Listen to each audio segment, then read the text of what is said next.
every video I've seen on Final Fantasy XVI's combat mechanics out there on how to increase the stagger multiplier is wrong. I'm a bit disappointed in these channels saying that the way to increase that multiplier is simply to do as many hits as possible. Just 5 minutes in training mode will reveal that this is not true, at least to an extent. So later on in this video, I'll show you how that stagger multiplier really works. But firstly, here are my combat tips for Final Fantasy XVI to help you string together some fun combos and help you enjoy your time in Valisthea just a bit more. Now, I don't want to rehash a lot of the basic knowledge that most of those guys have already done. So I'm going to start with some tips on how to use Torgal, because I haven't seen very many videos on how to use him effectively. Having Torgal be way more active in my fights definitely increases my enjoyment in the game, just watching him go crazy on those enemies instead of him off screen fighting an enemy I'm not currently occupied with. So there are two options for learning how to use Torgal. Either go into training mode and learn yourself, or use the Ring of Timely Assistance. In my opinion, even if you're an experienced action RPG player, at the beginning of the game, it's not clear when you should be calling Torgal for assistance. So turning on the ring will help you see where the game decides to call him, then you can start implementing it into your own gameplay without the ring. But of course, if you still don't want to use the ring, then I will tell you exactly when you should be calling Torgal to get those precision 6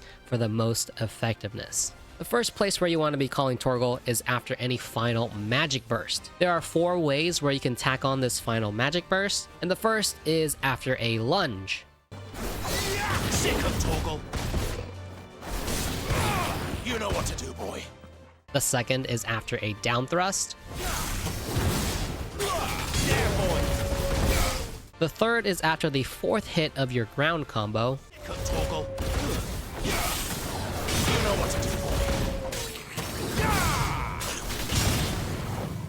And the 4th way is after you do a precision dodge into a sword strike.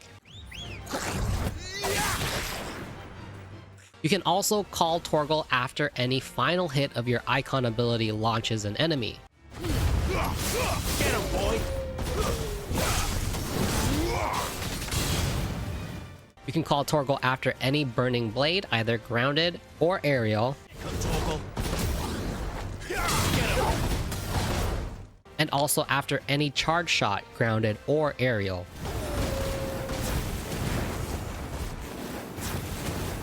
And that precision 6 is much better than his regular 6 because he juggles the enemy in the air for so long. That way you can follow up with pretty much anything you want. So definitely get these tips down so that you can have Torgal be way more active in your fights. And this kind of segues into my next tip, and that's how to start air combos. Now, I've seen this tip in way too many of those combat mechanic videos, and I absolutely despise it. And it's using a aerial burning blade to start your air combos. Using this to start your air combos is so awkward because you have to slowly walk up to them while holding the burning blade and then jump in front of their face and then let the burning blade go. And even then, you aren't very high, and so your aerial combos don't look that cool. And also, when you engage in fights, you'll definitely want to start with some kind of gap closer like lunge or phoenix shift. And so here are my best air combo starters. You can start with a grounded burning blade, which can be first preceded by a phoenix shift so that you can get into range, and then you go for a precision 6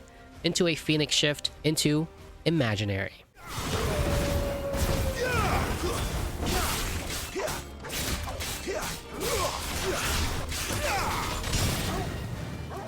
You can do lunge into magic burst into a precision 6, into another charge shot into a precision 6, into a phoenix shift into imaginary. Those are my 2 favorite basic ways to get an air combo started. There are several ways to get an air combo started using your icon abilities as well. Rising Flames into a precision 6, or a Wicked Wheel into a precision 6. There's plenty of freedom here for you to go for whatever you'd like.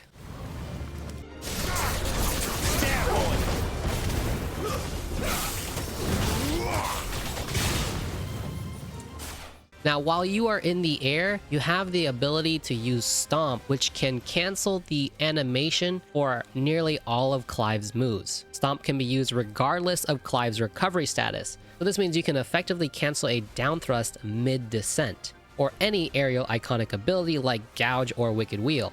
So you can use this mechanic to further extend your combos while staying in the air.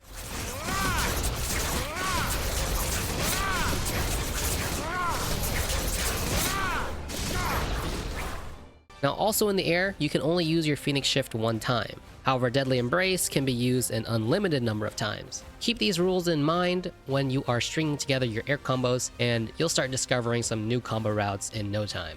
Now let's go ahead and move on to that Stagger Multiplier. That Stagger Multiplier is not raised purely based off of the number of hits. I ran a very simple test here comparing two moves and seeing which move increased the Stagger Multiplier quicker. There's a charge move that does multiple hits but barely raises that Stagger Multiplier. I actually took the liberty of counting how many hits there are here, and I counted about 18 to 19 hits. And the Stagger Multiplier only increases to 1.05. But we can clearly see that multiple hits is not the primary candidate for increasing that Stagger Multiplier. When it comes to Gouge, I also took the liberty of counting how many hits it does, and well, it depends on whether or not you mash the button. It can range anywhere between 11 and 18 hits. Just doing a straight up short version of Gouge is 11 hits, doing a short extension is 15 hits, and doing a long extension was about 18 hits. And doing the long extension, which had 18 hits, brought our Stagger Multiplier to 1.2, which is about the same amount of hits as that charge move, but clearly a massive difference to the Stagger Multiplier. Moves like Wicked Wheel and Heat Wave also have significantly less hits, but seem to increase that Stagger Multiplier a little bit better. Especially in the case of Wicked Wheel, it only has about 8 or 9 hits, and is definitely raising that Stagger Multiplier past that 1.05 mark. So what exactly is happening here? Well, it's not based on the amount of hits you're dealing, but actually based on the stagger power of the move you're using. You want to use moves with high stagger first, and then use moves with high damage. So I am a bit disappointed in these tip videos saying that just doing multiple hits is going to raise that Stagger Multiplier fast. It's just not true, at least to an extent. What this means is that any move with high stagger is a good starter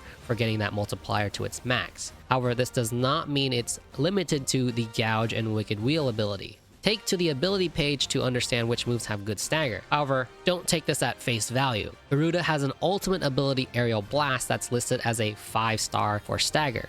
While true, since one cast of the ability causes quite a bit of will gauge damage, the move takes too long to use. So not only do you want to use moves that deal significant stagger damage, but you also want them to be relatively fast. This is why most people are saying Garuda's abilities are the best for increasing that Stagger Multiplier, which is true, but just to a certain extent. It's not because of its multiple hits, it's because each of those hits deals good amount of stagger damage, and the moves are relatively quick. So anyway, I hope this clears up the misconception on how that Stagger Multiplier works. And now you should understand a little bit better on how to increase that Stagger Multiplier more efficiently. The next tip I have is parrying with the Burning Blade. Timing can be tricky, but with some practice, you'll get it down. And it's definitely well worth it to learn because landing it is extremely satisfying. It's also a lot easier to do with Burning Blade than just your regular attacks. This is because the active frames on this move seems to be a lot more than your other moves, so having it clash with the enemy's active frames are going to be a lot easier. So to get the timing down just a little bit better, try to time your Burning Blade just a bit before the enemy's move comes out, because Burning Blade has a little bit of startup. This is a good segue into buffering your Burning Blades and charge shots on things with lengthy animation. Icon abilities that have a long animation are the best time to start holding a charge for your Burning Blade or charged shot, so you can seamlessly add them to your combos.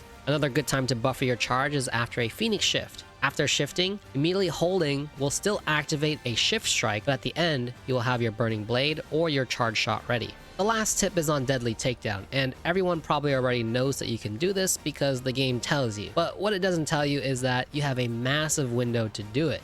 Once the enemy hits that partial stagger, chunk away at the enemy's will gauge a bit before going for the takedown to maximize that will damage. The enemies basically go through a very lengthy recovery animation after that partial stagger, so get a read on how long that animation takes and try to time your takedown to the very last second. Anyway, I hope that these tips helped you out and you better understand how that Stagger Multiplier works, and also better ways to start air combos.